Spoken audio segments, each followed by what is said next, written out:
Go.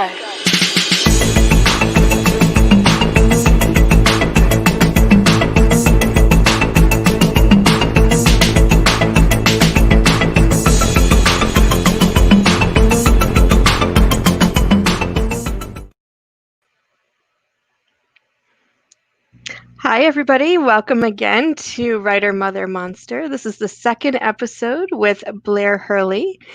Blair is the author of The Devoted, published in 2018 from Norton Company, and her stories are published in Ninth Letter, the Georgia Review, West Branch, Mid-American Review, and elsewhere. She's also the winner of a Pushcart Prize and scholarships from Breadloaf and the Kimmel Harding Nelson Center for the Arts.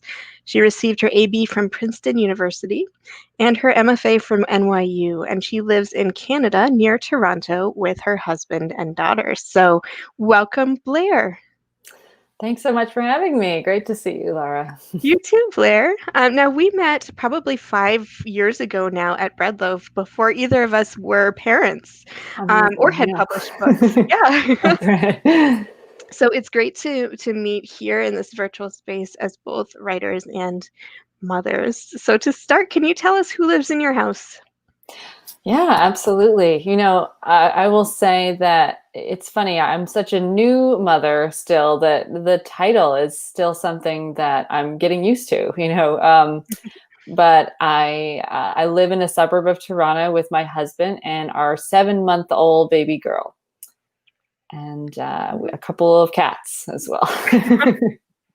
Can't forget the cats. Yeah. Yeah, so you were telling me just before we started that your daughter is, like you said, 7 months now, and she's crawling, right? Yes, yeah. And everyone told me that would be one of those milestones where suddenly you had your life sort of before that, and then, forget about having a life after that. At least a couple of people told me that. Because it's true that before that point, you can just kind of put a baby down on a mat somewhere and walk away, and they'll be there when you walk back. But that is not true anymore. So she's very much underfoot all over, which is exciting and great. I'm so happy and delighted about it. But it does sort of ratchet up your alertness another level, where you feel like you have to be constantly monitoring. Absolutely. Definitely. Yeah, you can't just put them in a basket. I used to put my daughter in a little basket by the couch. It was granted a baby basket, but it was still a basket with handles, and I could move her around the apartment and sit and write next to her. And yeah. There was this pillow that I had that I would put her on this pillow right next to my computer, and she would just sort of smile up at me, and I'd smile back, and I'd take a look, and over there she was, and it was very, very cozy, But now she's just like, she's too busy. She would roll right off that pillow. I can't use that pillow anymore, and she's on the move. Yeah, totally. We talked a little bit about this beforehand too, and you hinted at your expectations of motherhood, and that you'd heard a couple pieces of advice from friends about crawling as a milestone. But let's go back even further. What were your expectations of motherhood before you became a mother? Oh, wow, there are so many things. I think motherhood is such a huge, powerful sort of vortex identity in our culture and in our literature and in our lives, that it's very nerve-wracking to approach it yourself and to think, now I'm going to consciously make this decision to become this identity. It's so enormous. And I just sort of, I love the name of your series, Writer Mother Monster, because I think there's all these epic elements of motherhood. So I definitely thought a lot about my relationship with my mother, of course, and how I was very close with my mother. She passed away more than 5 years ago now. And we had a wonderful relationship. We were very close. And I felt like there was never any one clear moment where I could put my finger on why she was a good mother, or, what were the things she was doing that made her a good mother. It was so hard to quantify. And yet, thinking back, it was in 1,000 small decisions every day to be present with me, to be interested in what I was interested in, to show me caring when I needed it, all these 1,000 little decisions. And in retrospect, it feels like she made the right decision every time, thousands of times she made the right decision. And so I felt very nervous going into it, thinking like, how could I do that? How could I make the right decision every day, 1,000 times a day, without ever making the wrong decision? It feels that way, right? Like that, as a mother, you have to make the right decision every time. You have to get it right every time, and choose to be the good mother every decision. And so it's really, yeah. So I felt a lot of trepidation for sure heading into that decision to become a mother. I think my expectations of motherhood were that, yes, it would be tough. There would be all these decisions to make. I had a vague sense of how tired you might get. You can have people tell you that you'll be tired, but it doesn't really mean anything until you experience it, I think. So there are these times when, in those early days, another thing that a couple of parents told me is that you'll be so sleep deprived in those first couple of months that they really will go by in a blur, and you won't remember them afterward because you're just so sleep deprived. That it has been true a little bit in my thinking, where the first couple of months now are just like, there are things that stand out, but there's a lot of time there. I'm not sure what I was doing. I know. So your memories are not that strong of those first couple of months. Things got, much better as things went on, and when we started to find our routine and just kind of understand our baby better and better. I think that happens where it's not just a generic baby, it's your child, and you start to learn what your child needs better and better. So yeah, my expectation, that's a long rambling way of saying that my expectations were that you have a vague sense of that it will be difficult and tiring, but it doesn't really mean anything until you experience it. And I think that is true. Yeah, it's hard there's no way to prepare for it, right? People tell you can get a dog and you can go walk your dog and your dog will be Right, you, right. but it's not the same thing.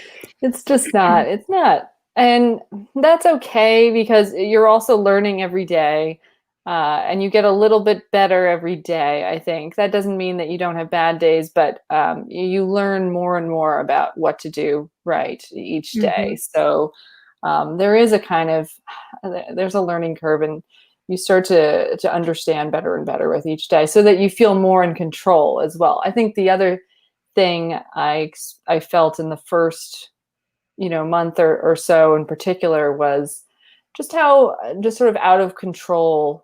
There are so many things to keep in mind that you're learning anew at the same time that you're recovering from a major biological event, and you're exhausted.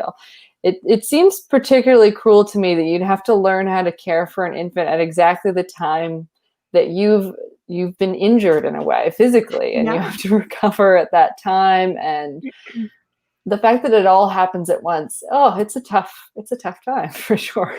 Oh, absolutely. Yeah. Did you always know you wanted to be a mother and or a writer? Like, did you have strong sense of one or the other or both? I had a strong sense from a young age that I wanted to be a writer. From age 8, there were stories that I was writing, and it was always part of my dreaming about myself, my sense of self, my sense of like I only felt whole and complete and content when I had written, and I couldn't go long without feeling irritable if I hadn't written. So writing has been a part of my identity since I was very young. The idea of being a mother, though, I think was something that I mostly avoided thinking about.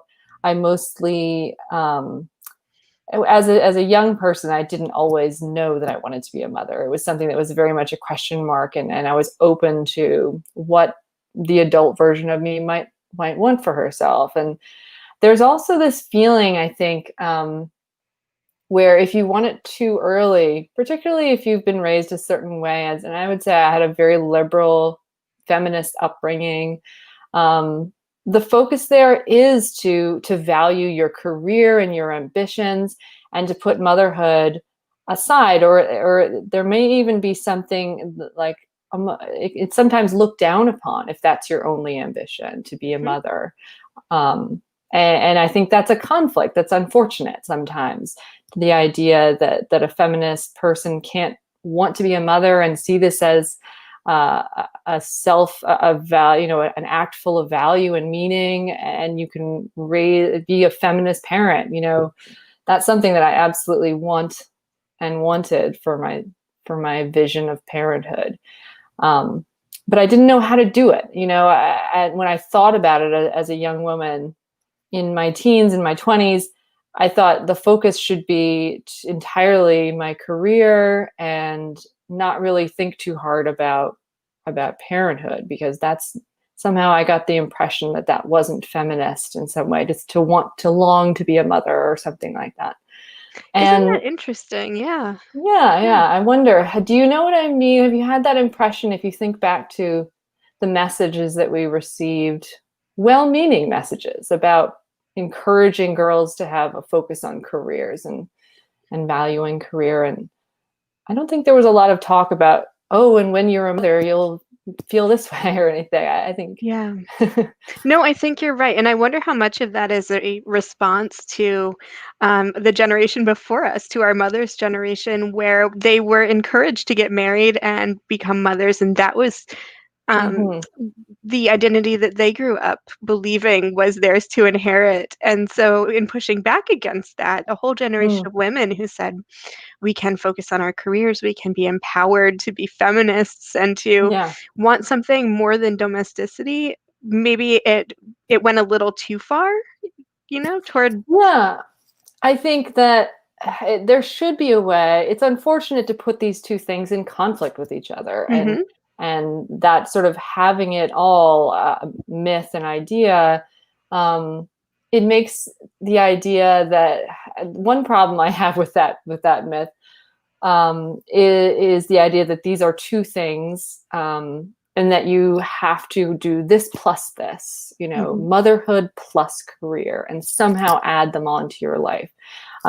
When really, for people who want to be mothers and choose to be mothers, there should be some way for these things to complement each other and to be part of your life, to be a writer, to be a mother, to be both, instead of just sort of piling more burdens onto yourself, or having this sort of this plus this. So, yeah, I think in a very well-meaning way, uh, when my school and my family was encouraging me and thinking about how can I foster the life of a young girl, you don't talk about, well, become a mother, and Mhm. I'm perfectly happy with that. I'm glad that they encouraged my career and my growth as a feminist, as a self-reliant person, all those sorts of things. Um, but I also wish, in a wistful way, that there was some sort of class I could have taken, or like information, model I could Mhm. have seen about, well, when or if I do choose to become a parent, what do I do? What It's almost like the way that a lot of adults now say that they wish there was a class they could have taken in high school about how to do their taxes, or, these Yeah. other practical life things that would be great to have a model for. Um, a parenting class, I know some schools do have them. Um, I don't know if I would support it or not, but I do. At least on a very personal level, I felt this kind of gap, this emptiness around what sort of parent I was supposed to be, or what sort of skills I was supposed to know. And Mhm. I continue to feel that. I feel like everything I'll be saying to you tonight, Laura, will have the caveat of that I have the benefit of literally 7 months of experience at this point. I don't have a Yeah. lot of worldly wisdom around parenting yet, But maybe you No. never feel that way. I'm not sure. I don't think you do, and honestly, I think it's great that you have the experience that you have, and this series is meant to be for women of all stages of motherhood and of writing, so I'm not looking, for people who have the same age child and who have all published their first book or whatever. Mhm. 7 months is just as valid a mother as 7 years and 17 years, so your experience as a mother is very valid. Well, Yeah. thank you. And Absolutely. I do feel like it was really important to me in the early months of parenting, particularly in this isolated way. Mhm. And we haven't even mentioned how the pandemic adds to the burdens of all parents these days. It certainly seemed to be it felt particularly odd with the timing for me because I gave birth literally 2 days before the borders closed between the US and Canada. And so when I had a baby, the world was different. And then 2 days later, the world had changed. And so we've been pretty much in social isolation since then, just trying to do the right thing about being safe and not really socializing or meeting other moms or getting the benefit of our local community. We're just trying to pretty much hole up. So both my husband and I have felt like it's very much like we're on our own. It's just the two of us raising a baby and figuring out how to do it and learn. Um, so it feels particularly isolating that I haven't been able to have that benefit of my community, and certainly missing my mother more than ever, feeling like she would have so much advice to give me. And this would be a time when she would have so much to give. She'd be able to tell me so much about caring for a baby. And so I felt that as a refreshed grief, I suppose. It's another time in life when I miss her particularly. So yeah, it's an isolating time for everyone right now. Um, Mhm. but I Yeah. definitely, yeah, I feel that kind of, oh, how I would really appreciate having the opportunity to just kind of connect with other more moms. But I think I was starting to mention just in the digital sphere, it has meant a lot to me to make the connections that I have had. So I've been emailing with other writer moms and just kind of connecting with them and seeing what they're up to and commiserating, feeling their woes and just sort of sharing both of what we're struggling with. And that has been so meaningful to me. I know you and I have exchanged a few texts just about like some of the more difficult parts and um, questions that we had and dilemmas. And it's been so great to connect with other writer moms, and see what they went through at this stage or that stage and hear about what they're struggling with. It definitely helps with the sense of being alone, to connect with other mothers and see what they're living through. Yeah, I mean, there is a universality to the experience of motherhood and of being a writer mother specifically. Even though everyone's experience is so different, I think just the unpredictability and the loss of control, as you said earlier, are uniting factors among mothers. I mean, what a loss Mm-hmm. of control, not just of your own body, but of your space, of your time, of your sleep, of just Mm-hmm. every aspect of your life. And then Yeah. to Oh. rebuild your identity as the mother to this small being who Right. whose identity you're still learning because they're not born fully formed either. So Mm-hmm. yeah, building a community is so important. It is, absolutely. Just to get someone else's experience about that. And um, that was something about my expectations beforehand as well that I'm starting to learn, which is that on some level before I had my baby, I sort of thought like, oh, it'll be hard until she reaches, I don't know, X milestone, and then I'll get my life back, and then I'll be myself again. And I keep waiting for that. What is the milestone where I'm going to suddenly be my old self again? And it's not really that way at all. It's taken some adjusting to realize that, in fact, my identity has changed forever. Absolutely. I'm living a different life now than I was in the past. And that's perfectly okay as well. I think life is change, and change is not always bad. In this case, I think it's been an incredibly positive change. There's so many ways that I feel more access to joyful experiences, Um, but it was a mistake to think like, oh, I'll just do this for a bit and then I go back to my old self. Mm-hmm. No, actually, you are changed. Your self has changed, um, and that's something that with my writing, I think it's going to be really interesting to see what happens there, because with writing as well, I felt somehow going into it that I could just sort of write the same way that I was writing, or just carve out the time. Of course, it's going to be hard, but I'll find some time and I'll just write the same things that I was writing before I had a baby.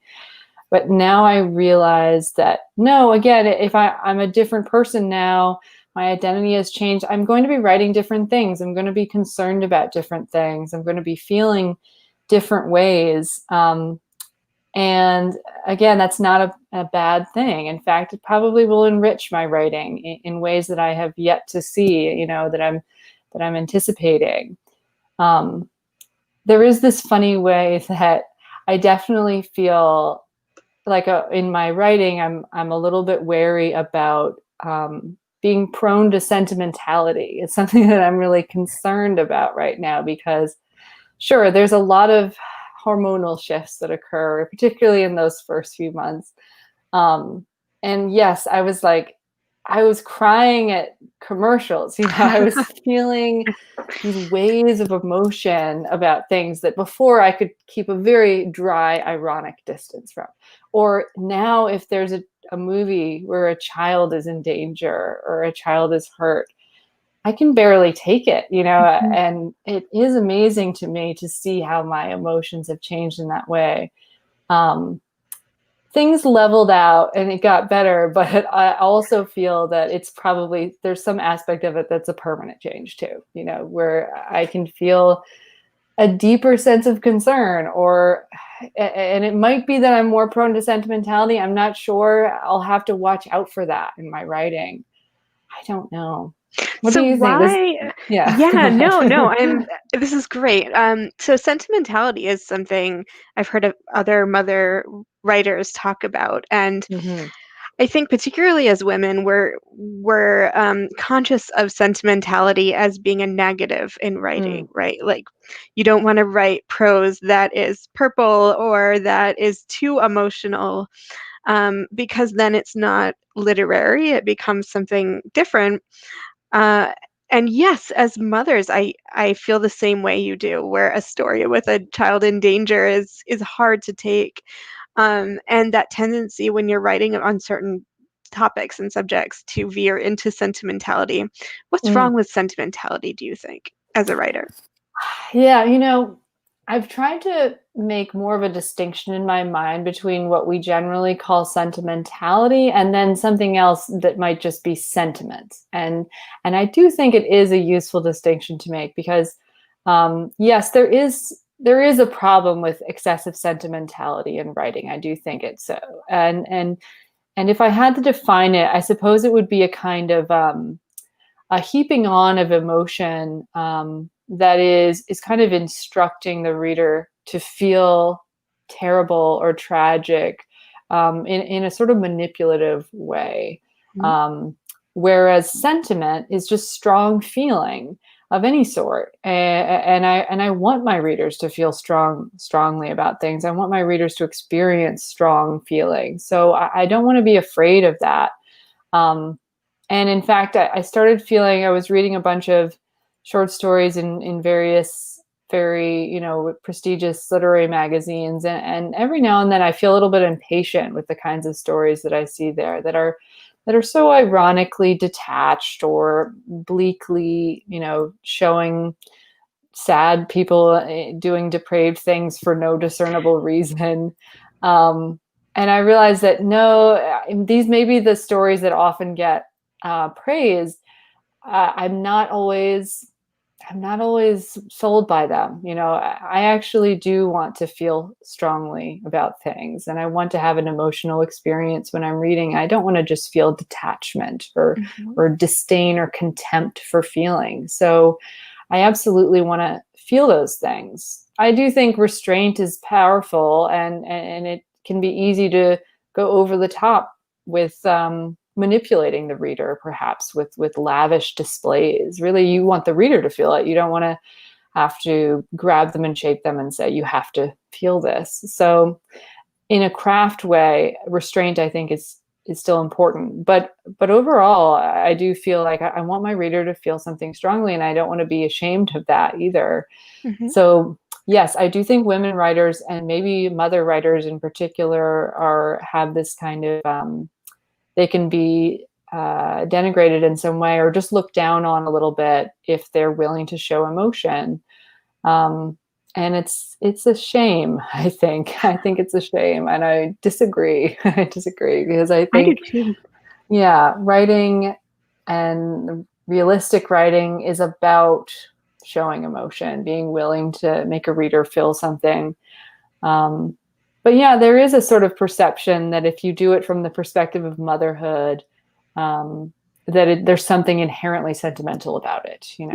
Sentimental and domestic, I Yes, think. And absolutely. domestic being, as it should not be, but being sort of a curse word in the literary world, right? Right. Like Kind this is of a domestic. quaintly Yeah. small-minded and afraid of risk taking and that sort of thing. Hmm. And I hate that because there are so many male writers, first of all, who write about domestic spaces, and it's seen as the height of intellectualism and experimentalism. And I think about all the many Updike stories and novels about Yes. domestic situations, for example. And yet somehow, because it's from a male perspective or focusing on the male vantage point, it is seen as more serious, more legitimate. And Oh, talking about purple prose and sentimentality, I mean, don't right, update. And I love right. the rabbit books, I have to say, Oh, yes, but yes, I yeah, like I them very mean, much. why is that different for a male writer to write about a man leaving his family and escaping from domesticity? Why is that Mhm, seen as literary versus a woman who does the same and it's either denigrated because she's unlikable, mhm. or it's chick lit because she goes off and has Yeah. an affair in Paris or something? Oh, so irritating the way that there's a double standard of perception there. Mhm. And yeah, there was some question you were mentioning before we went live about this, about how what was it? Oh gosh, I've lost my. Oh yes, yes. So the idea of like transgression Mm, and mhm, how male characters and male authors are sort of encouraged and lauded for showing characters transgressing. And this was something that I felt very strongly as a writer before becoming a mother. And in fact, my novel, The Devoted, is a lot about that, about if a woman decides to take a kind of transgressive route, how she's viewed differently than a man.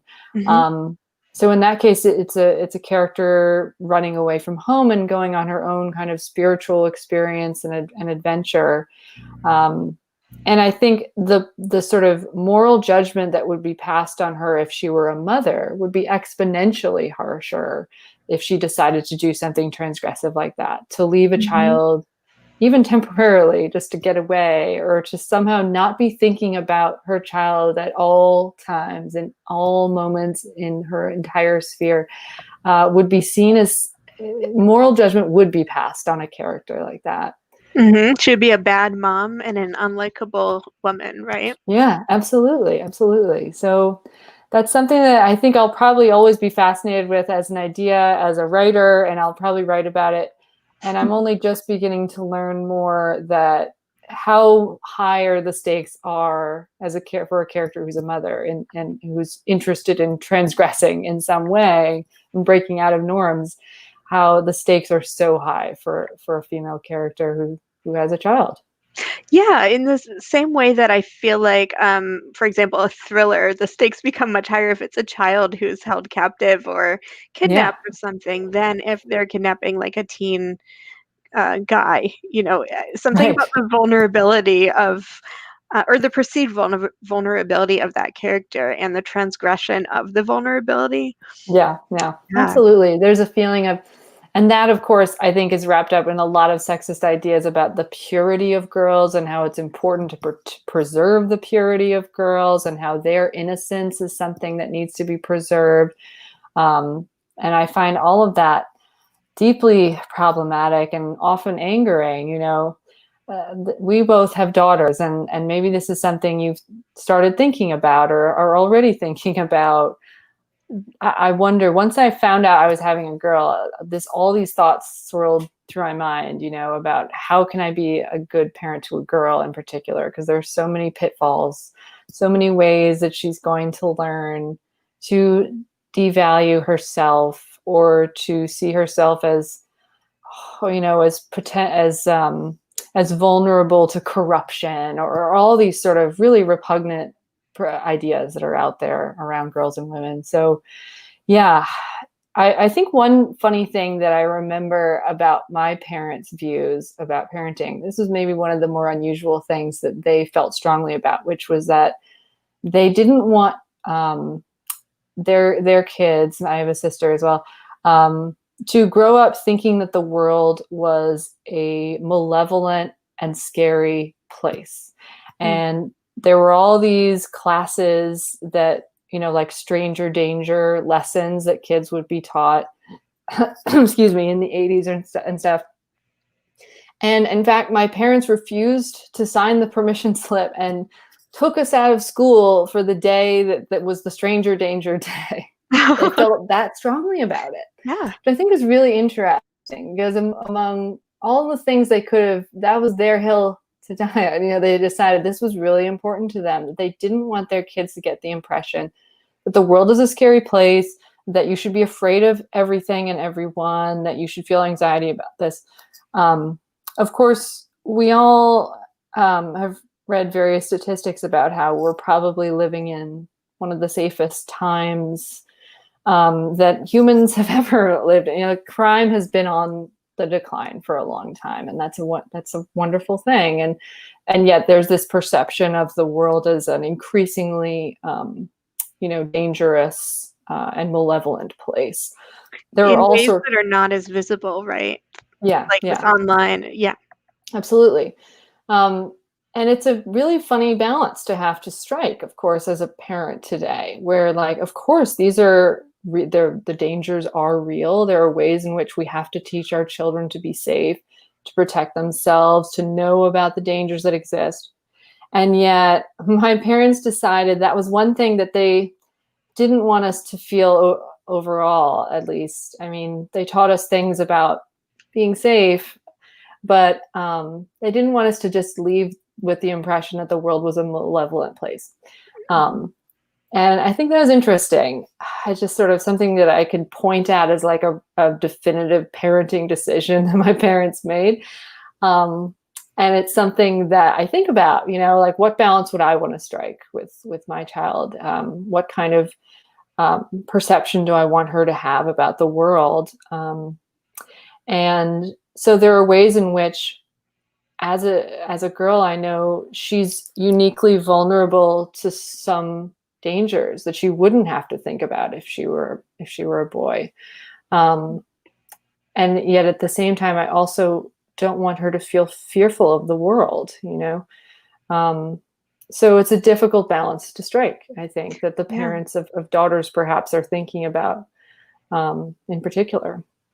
Yeah, no, we have that same conversation all the time, specifically around sex and education and yeah, and bodies just with girls, so that you want to make sure that your daughter's not ashamed of her body. Mm-hmm. But at the same time, trying to avoid the messaging that you mentioned earlier with purity and virginity and the sacredness of your flower and like all that kind of Right, stuff, right? right. But like, so how to instill respect and empowerment without those sort of um, ickier sides of of sex education. Yeah, absolutely. Yeah, I don't know. It's going to be tricky because I think you hit it um, pretty straight on with the 80s, the messaging around the 80s with like there's just something so like creepy about the messaging from the 80s around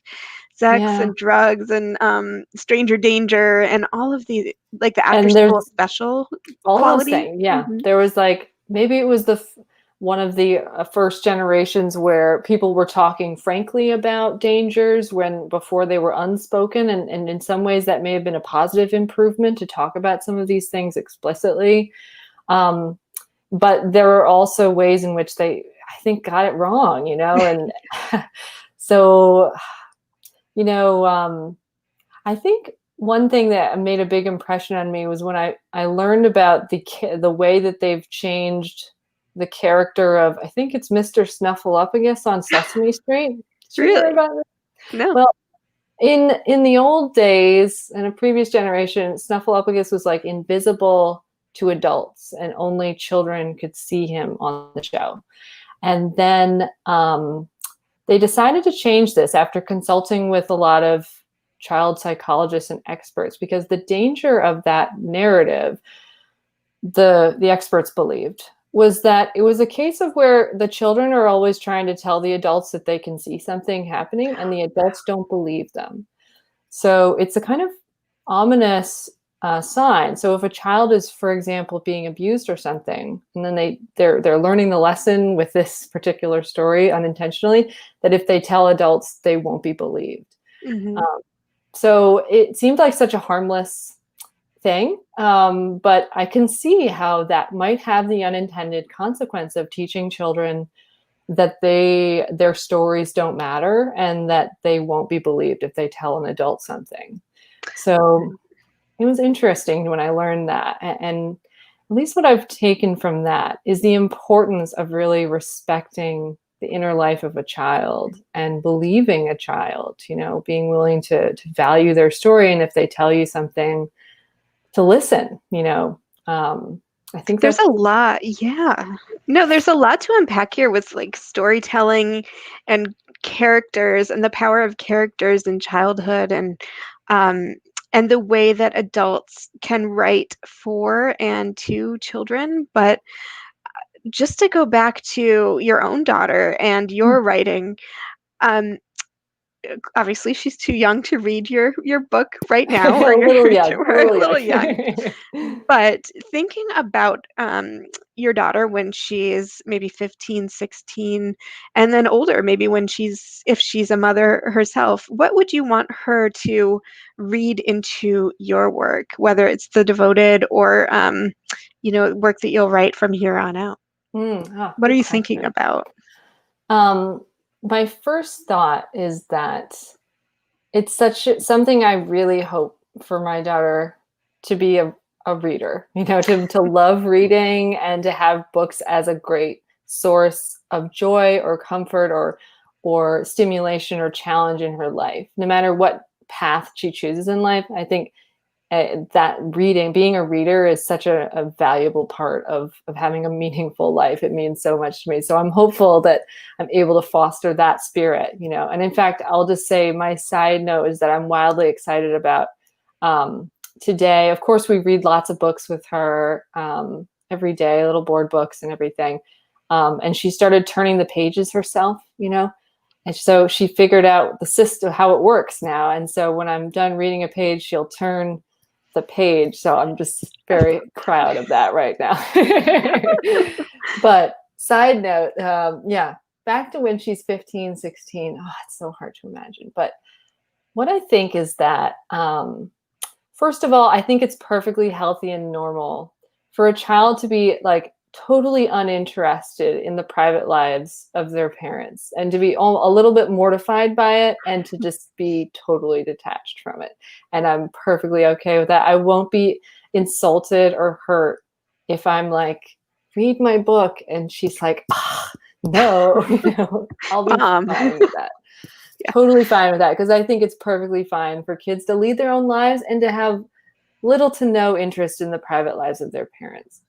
Um, if she does have an interest, I will be perfectly happy if she finds something meaningful there. If she does have a curiosity about my life before I had her, about the kind of person I was, then the writing that I'm doing there, I hope on some level that she's proud of the work I do. And I want her hypothetically in the future to see me working and to be proud of that, and to see that as a major part of my life, something that's in fact part of my identity.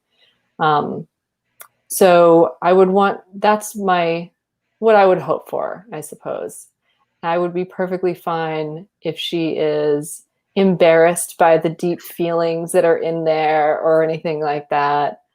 Above all, I think that maybe one of my jobs as a parent is to encourage and foster a child to learn how to lead her own life and to feel that she can define her life the way she sees fit.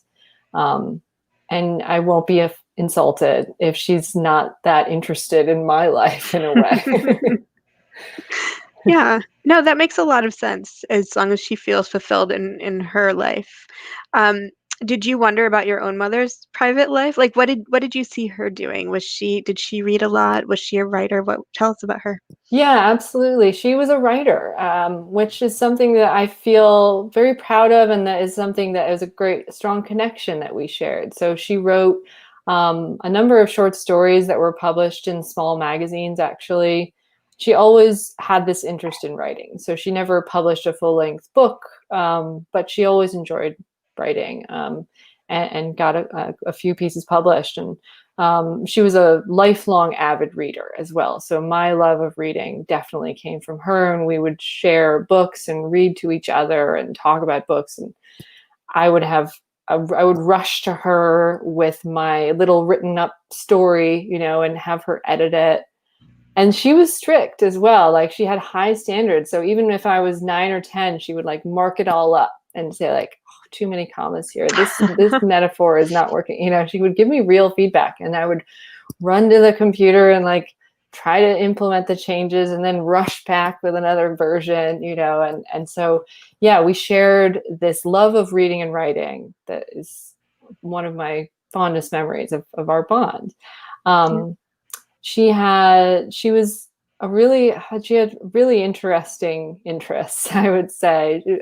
In her own career, she created her own business. She was a wine importer, actually, and started a business from scratch. So I was always proud of her. I had the sense like, oh, she just started this business herself and figured out how to make it work.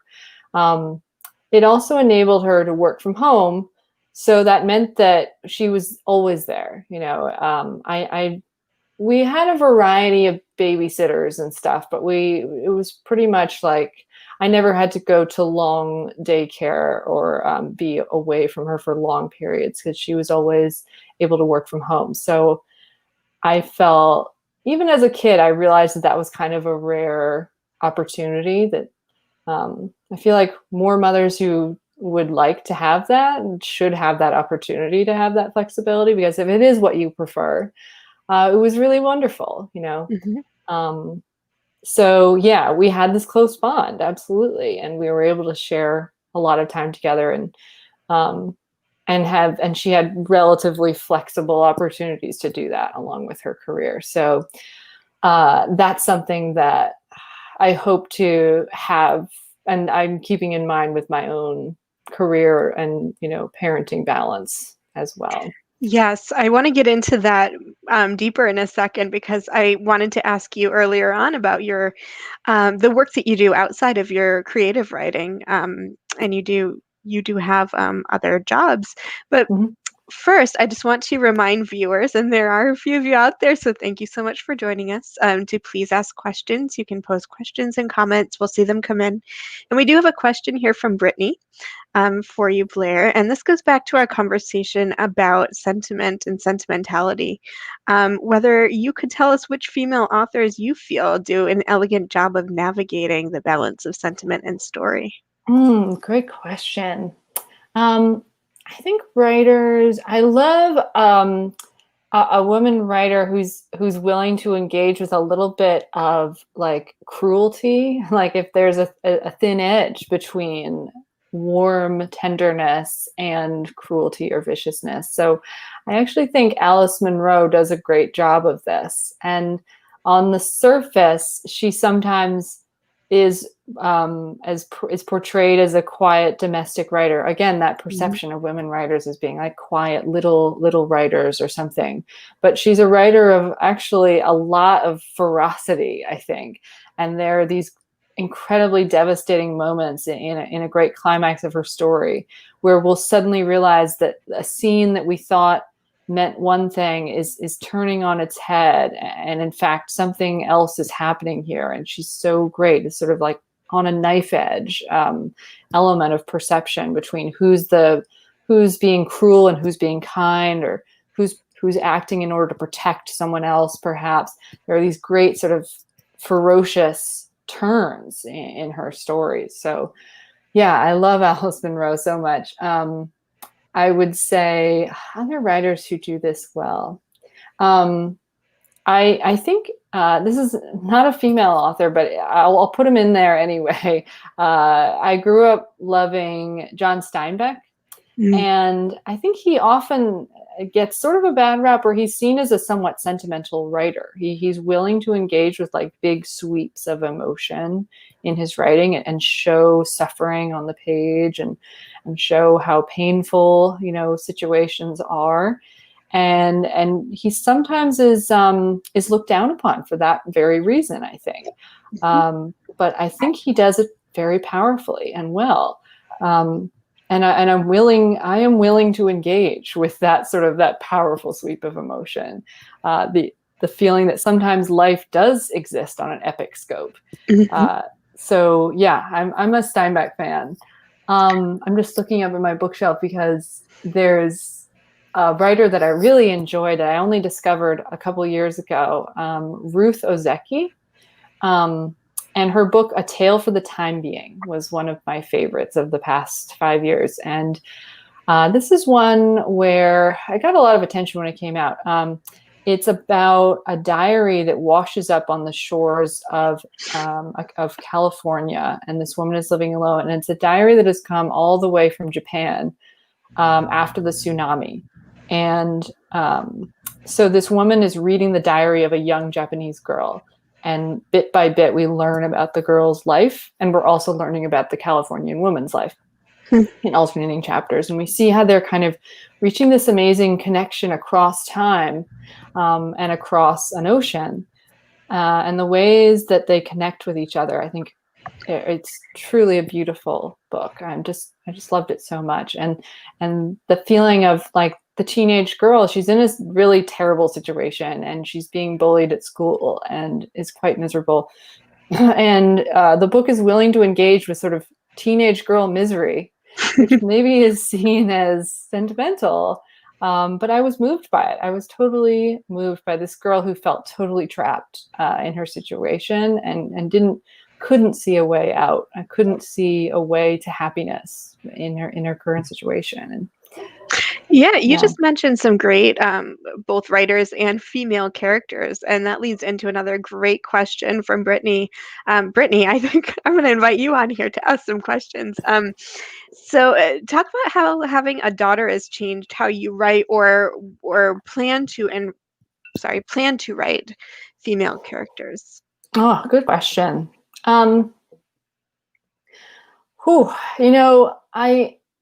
As I said, I feel still so young in the stages that I'm sure I'm going to learn more as time progresses. I almost feel like I'm only just starting to learn like her personality and starting to see it come out in the most recent months, which is a true delight to see that her starting to become an individual, but I think I think the way it may change my writing, or it's already changing my writing, is to see how much, particularly writing about girlhood, about how girls want to become. They want to become, just like the Michelle Obama memoir, I guess. There's this fierce desire to become, to grow, and to become yourself. And even at this young age, I can see it in her desires and her trying to learn things and figuring things out and getting excited when she's able to do some new skill.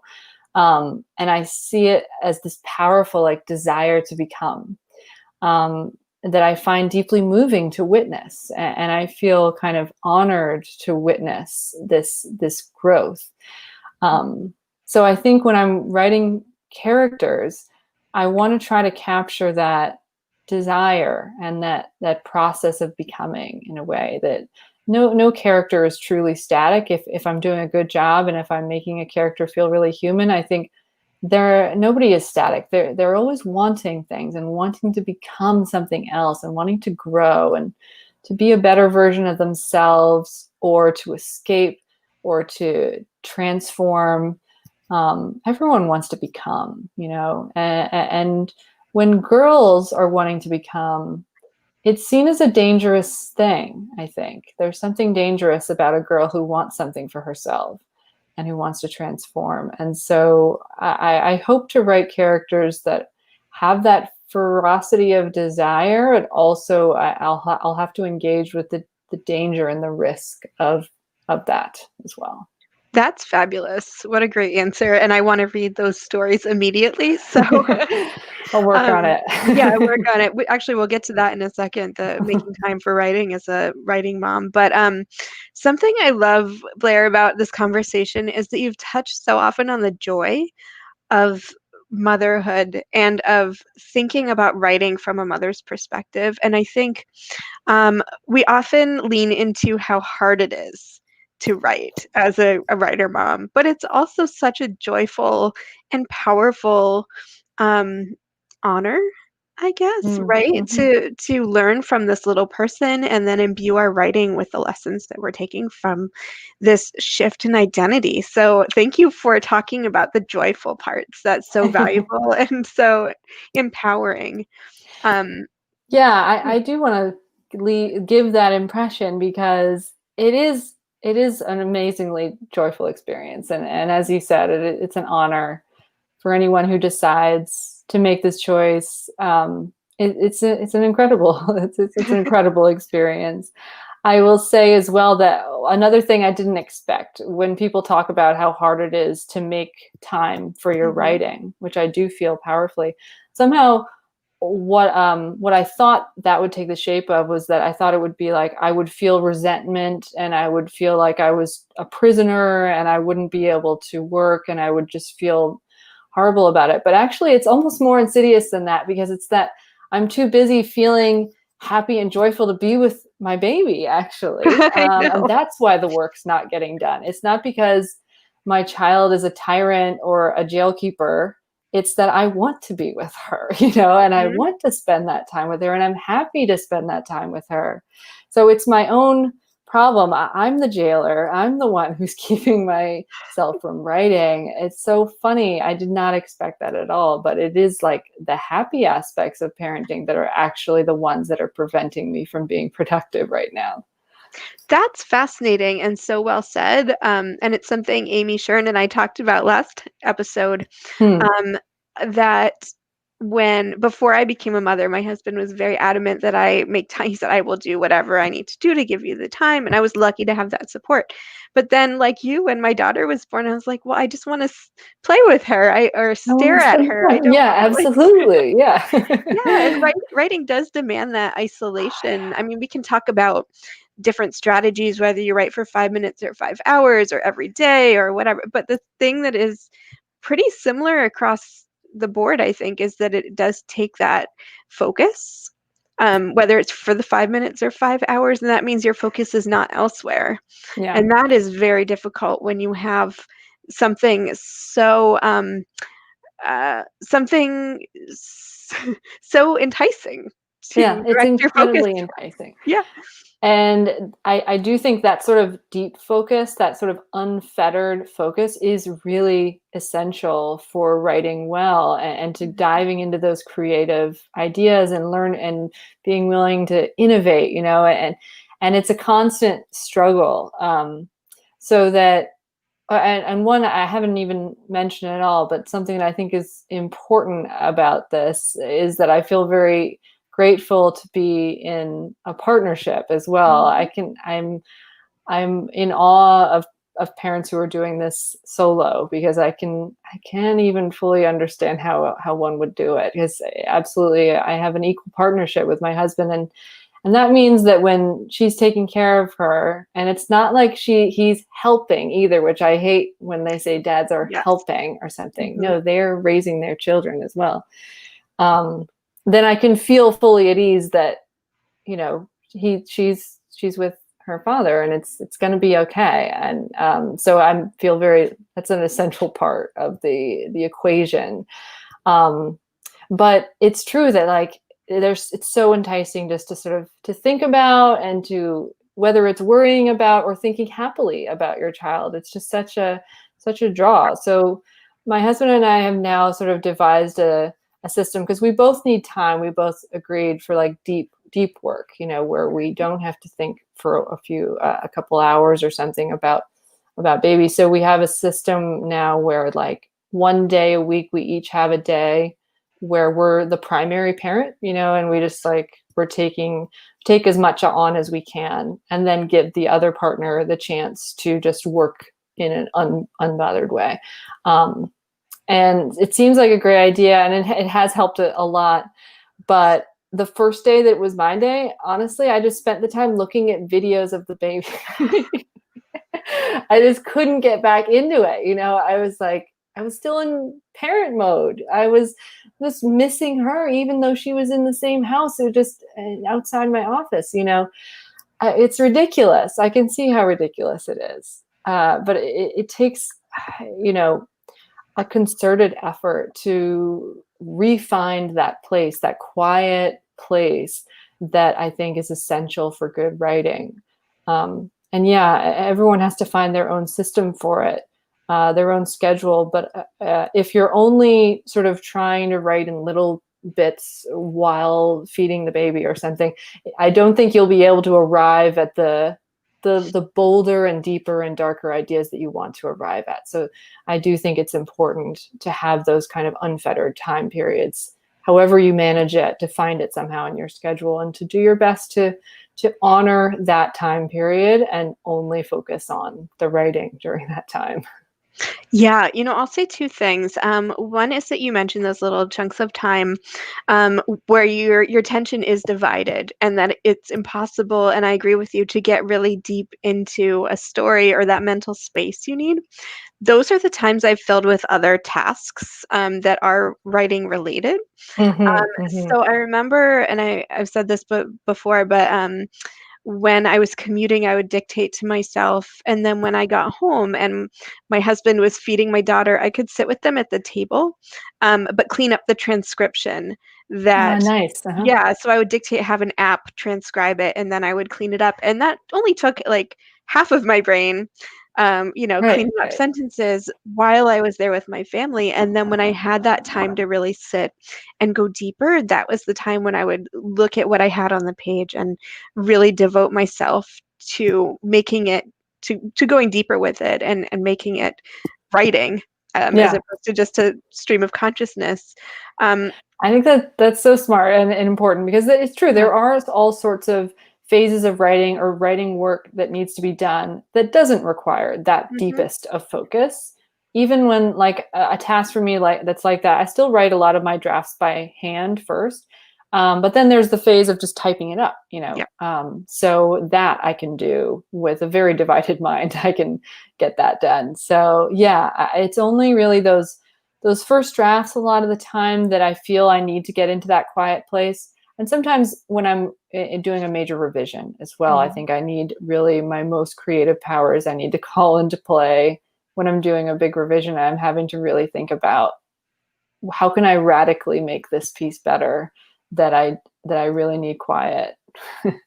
Yeah. And we're coming to an end, but I have another question for you. But first I'll say that I think it's really important that you said when we do have those moments that we can devote ourselves to the quiet and the going deeper into a story, that it is important to honor those times. And it's really hard. And you Oh and I, yeah. before the interview, were talking about mom guilt and that feeling of, and I'll go off that conversation a little bit to say the feeling of guilt that you're stealing time from your child. Um, Yes.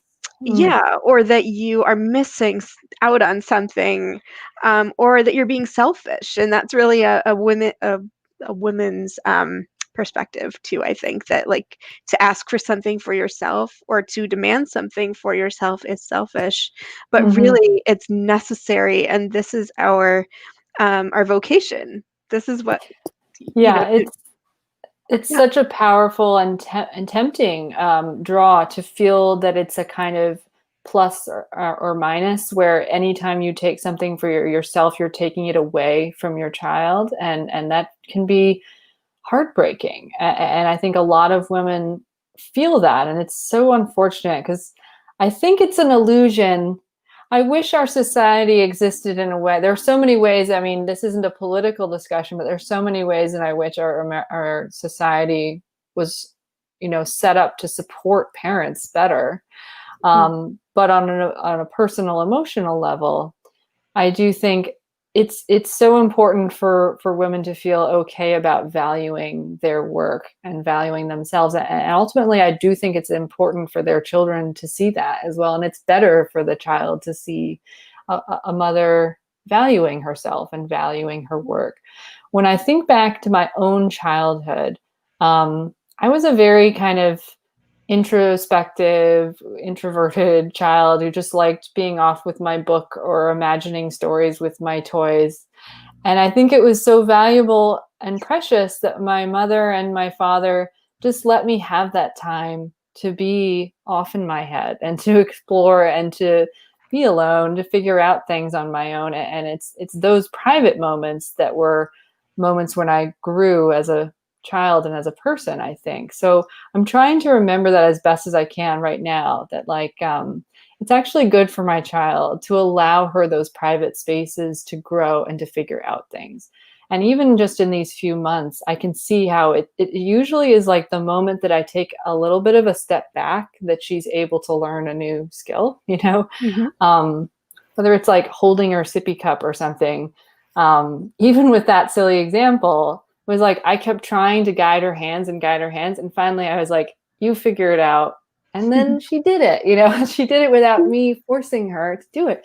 So of course we need these breathing spaces. We need to have private spaces and quiet spaces where we have our own growth. And I think it's good for our kids to do that.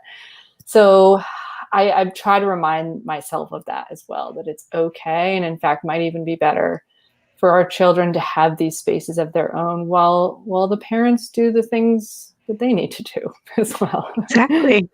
Yeah, Yeah. we need our private spaces to grow as well, right? Yeah. Yes, we Yeah, do. Growth never stops. And parents and adults need their adult spaces too.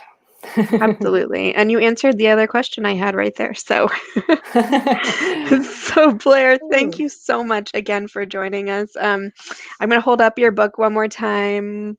There it is, The Devoted. It's beautiful. And if you want to see and read more of Blair's work, I've put her website right down here. So check it out. Can't wait to see what you do next, too. And I hope you'll come back Thank because this you. has just been such a great conversation. I had such a great time chatting with you, Laura. And honestly, it's been great just to sort of articulate some of my ideas about motherhood and parenthood. I haven't been able to out loud, so this has been great for me too. Absolutely. Thank you so much, Blair. And we'll Thank see you. you all next week.